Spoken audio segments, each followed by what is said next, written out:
Hello guys, for today's video ay gumawa ako ng puto na ito po yung ginamit kong flavor. Isa sa mga product to ng business ko, My Choco.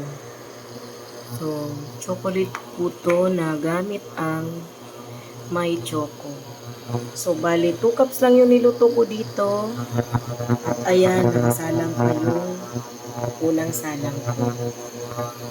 Yan, titingnan natin kapag tapos na yon kung ano itsura nung naging puto natin.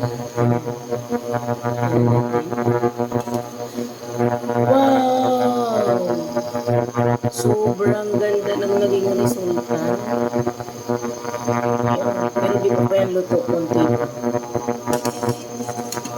Kasi 10 minutes, large po kasi itong ginawa ko.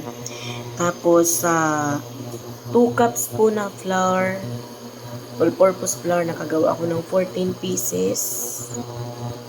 Diba? Pwede na. Luto